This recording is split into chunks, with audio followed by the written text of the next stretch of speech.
Originally, it was an ensemble, but as the show went on, Alan became, as they say, the linchpin. They come up with all these.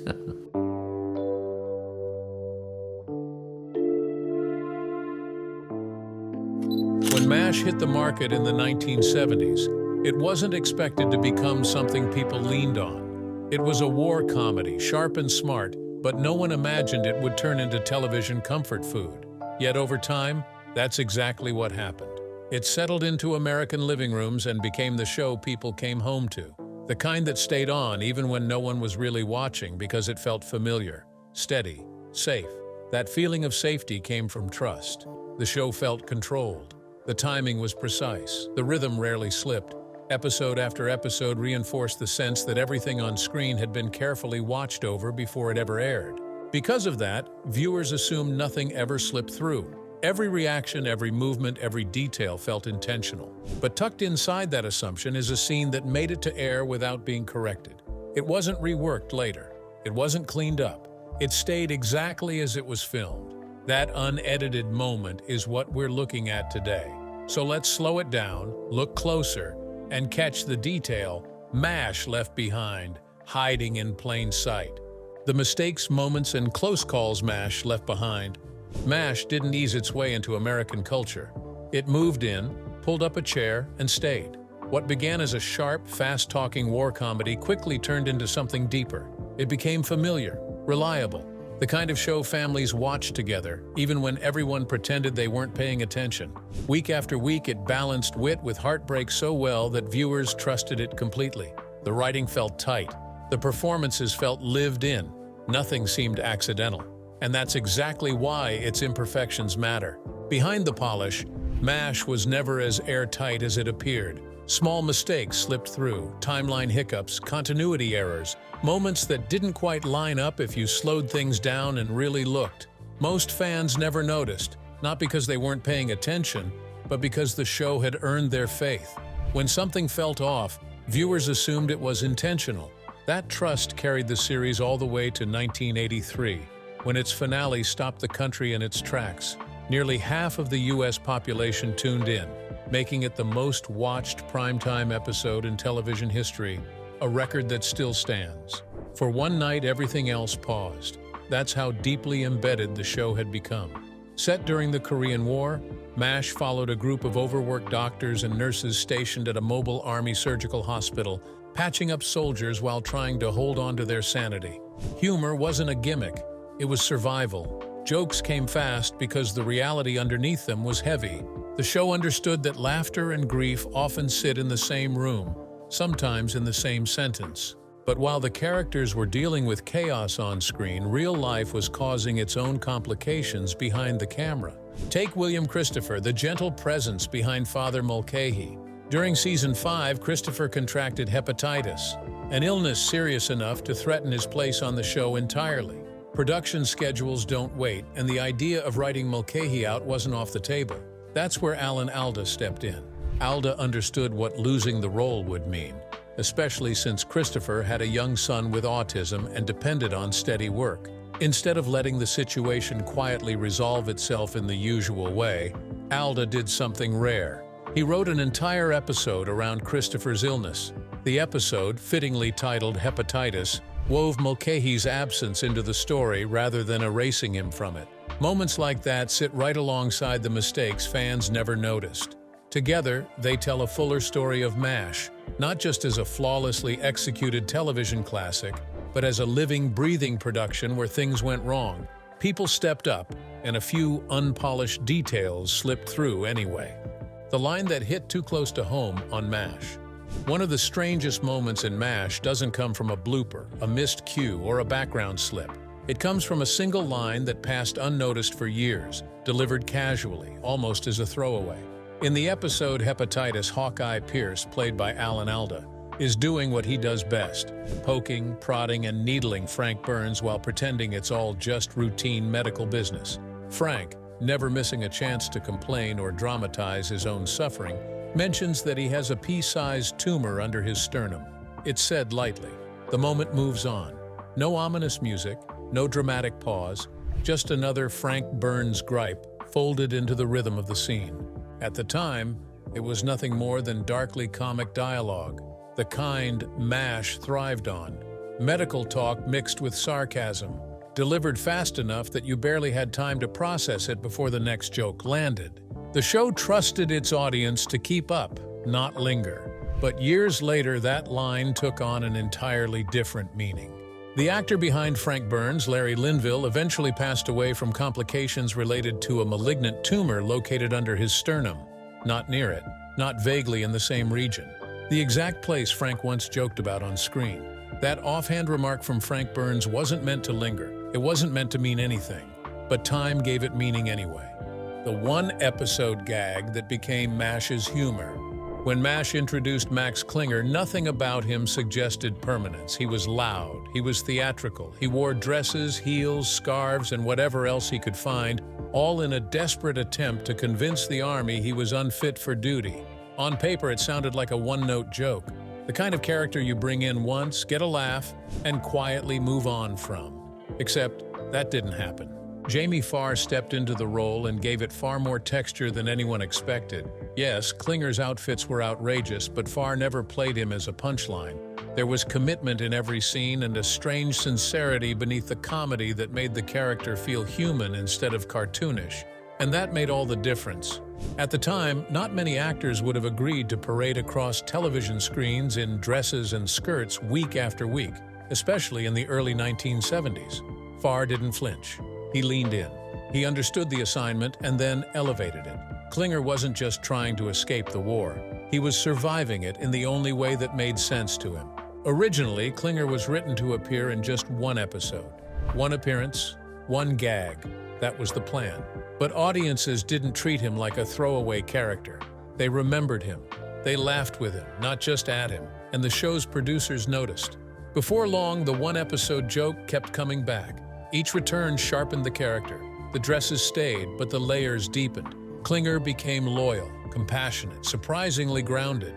Over time, he stopped being the odd man out and turned into the emotional glue in scenes that needed warmth instead of sarcasm. Making Farr a regular wasn't just fan service. It was smart storytelling. MASH thrived when humor and heart shared the same space, and Klinger became one of the clearest examples of that balance. Strip him out of the series, and something essential goes missing. Sometimes the most lasting parts of a show are the ones no one planned to keep. The one prop Jamie Farr never took off because it wasn't a prop. Max Klinger was famous for his dresses, his schemes, and his relentless determination to get out of the army.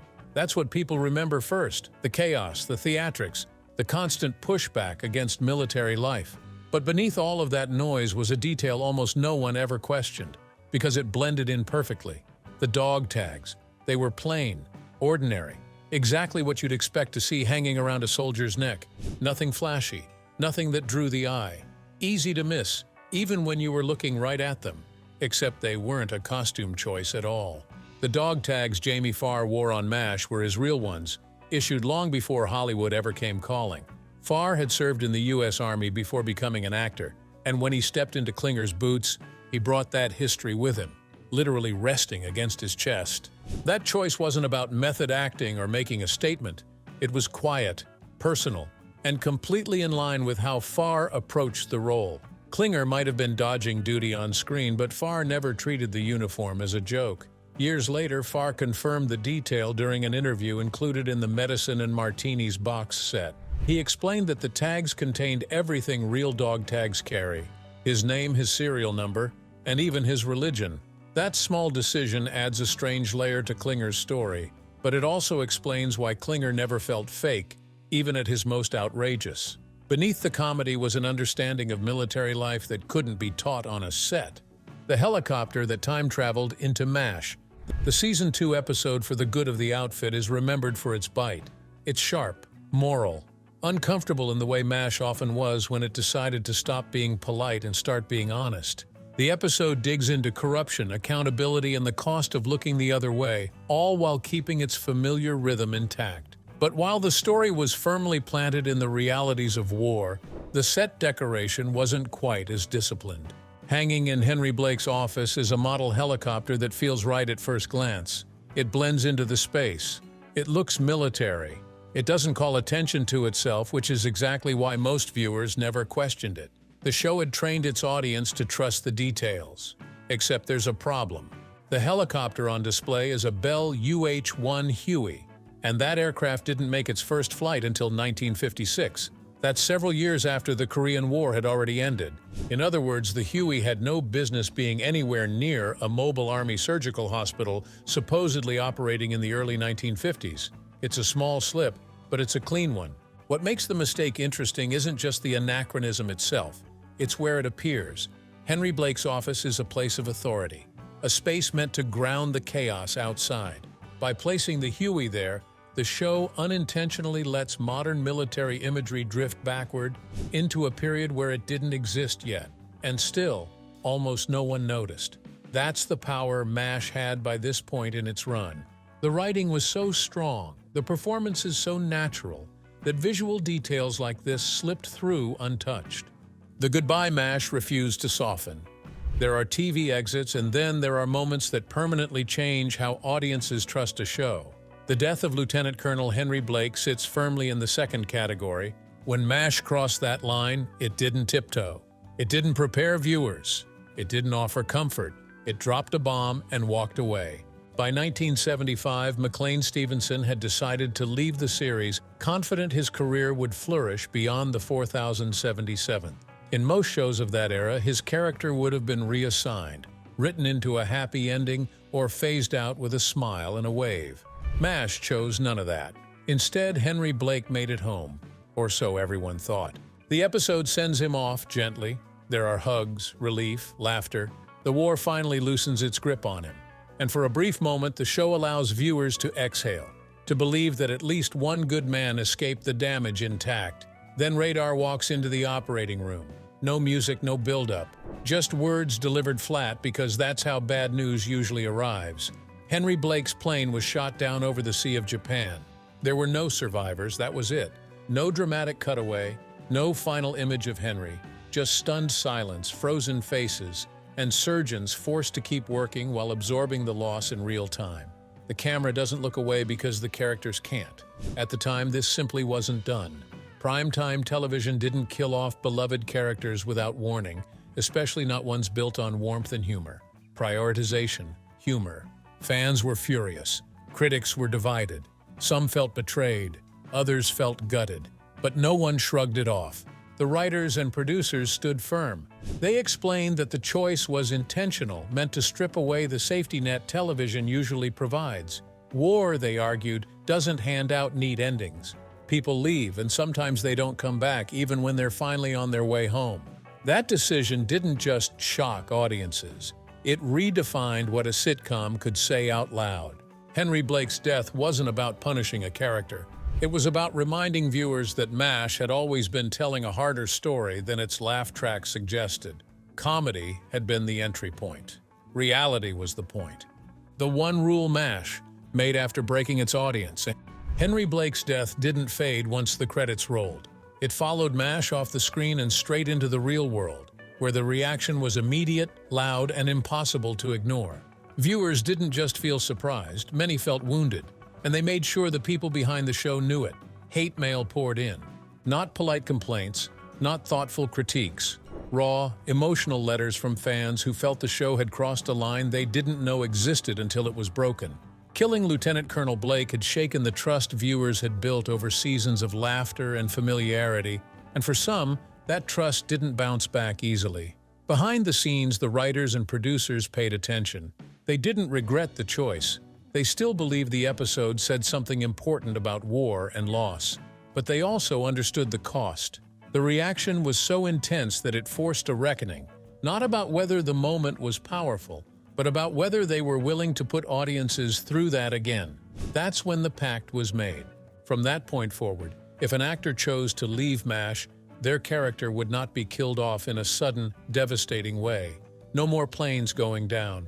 No more blunt announcements in the operating room. Departures would still matter, but they wouldn't ambush the audience the way Henry Blake's did. It was an unspoken rule, born entirely from backlash, and it worked. Future exits were handled with more care, more preparation, and more emotional cushioning. Characters were transferred, promoted, or written out in ways that allowed viewers to process the loss without feeling betrayed by it. The show still took risks, but it learned where its audience drew the line.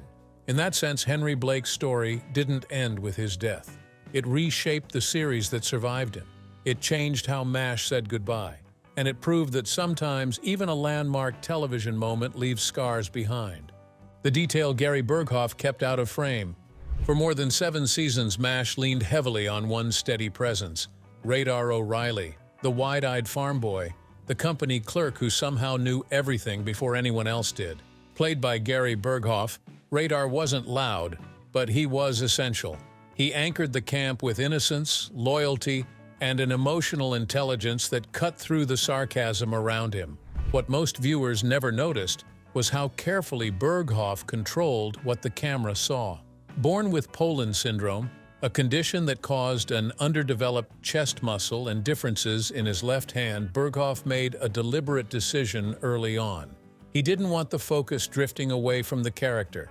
He wanted Radar to be remembered for who he was, not what stood out physically. So he adapted.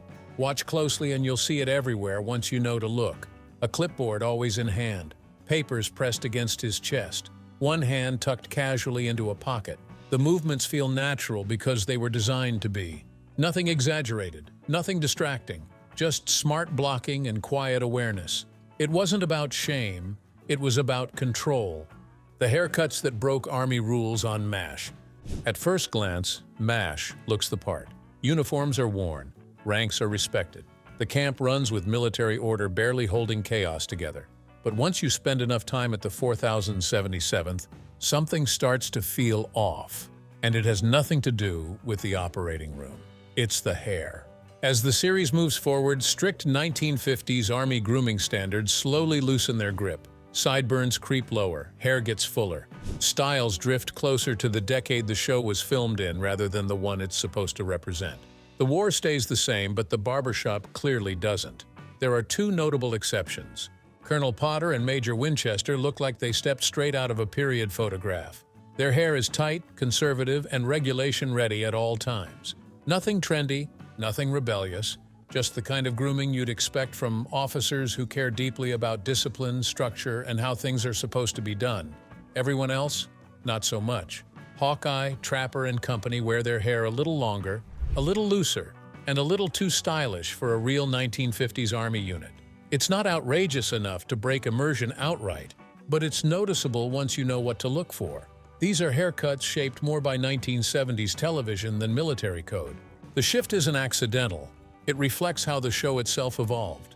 Early seasons leaned harder into period authenticity. Later seasons leaned into character comfort and cultural relevance. The longer hair subtly aligned the anti-authoritarian doctors with the audience watching at home, many of whom were living through their own distrust of military systems. In that way, the hairstyles tell a story the scripts never spell out. Potter and Winchester represent order, tradition, the Army as it expects to be seen. The others wear their resistance right on their heads. It's a small detail, easy to miss, but once it clicks, it explains a lot about where each character stands. MASH didn't always follow the rule book, even when it came to uniforms. Sometimes it let the hair do the talking. And just like the show itself, those rules were bent with purpose. Hawkeye Pierce, the character who kept rewriting himself. Hawkeye. Pierce's past is one of the loosest threads in MASH, and the show never really tried to hide it. Early on, Hawkeye is firmly planted in Vermont. Both parents are alive. He has a married sister who knits him an enormous homemade sweater. There's even mention of a nephew. His life back home feels full, busy, and intact. Then the details start to drift. As the seasons roll on, Vermont disappears. Hawkeye is suddenly from Crabapple Cove, Maine. He's now an only child. His mother didn't grow old. She died when he was 10. The warmth of that earlier family life gives way to something lonelier, something heavier, and far more reflective of the man we see on screen as the war grinds on. It's not a clean retcon. It's a shift in emotional gravity. Instead of treating Hawkeye as a fixed personality, the show lets him evolve. Alda embraced the flexibility. He liked that Hawkeye wasn't locked into a single version of himself. To him, the character growing meant the details could bend if they needed to. Consistency mattered less than truth. Emotional truth always won. That mindset shows up again in one of the show's most self-aware moments. In the episode Comrades in Arms, Winchester complains about Hawkeye and BJ singing in the shower. Hawkeye fires back with a perfectly timed line, joking that he didn't write this stuff. It plays his classic Hawkeye deflection. Quick, smart, effortless. Except it's also a wink, because Alda did write it. By that point, he wasn't just the face of Hawkeye Pierce, he was shaping the voice of the show itself. Alda made history by becoming the first person to win Emmy Awards for acting, writing, and directing for the same series. No shortcuts, no technicalities, just full creative control earned over time. That shower joke lands because it works on two levels. It's funny in character, and it acknowledges the mind behind the character. The relationship that grew as MASH grew up. If you've ever argued about which era of MASH was better, you're not alone. The early seasons leaned hard into fast, fearless comedy. The later years slowed down and let drama sit at the table. What often gets missed is how intentional that evolution was, and no storyline reflects it better than Hawkeye Pierce and Margaret Houlihan. Played by Alan Alda and Loretta Swit, their connection starts with professional respect. They recognize each other as elite surgeons first, which gives their early clashes an edge that feels earned. Beneath the sarcasm and power struggles, there's attraction, but it stays restrained, simmering quietly under the jokes. As the series matures, so does their bond. The banter doesn't disappear, but it gains weight. Conversations stretch longer. Emotions stop being played for laughs. Their relationship begins mirroring the show's tonal shift, moving from clever tension to something more reflective and emotionally honest. Swit later explained that what developed between Hawkeye and Margaret wasn't romance in the traditional sense, but a deep, loving friendship built on mutual respect. She pointed out that from the very beginning, Margaret saw Hawkeye as a brilliant surgeon, and that respect became the foundation for everything that followed as the years passed. All of that comes to a head in the two-part Season 6 episode Comrades in Arms.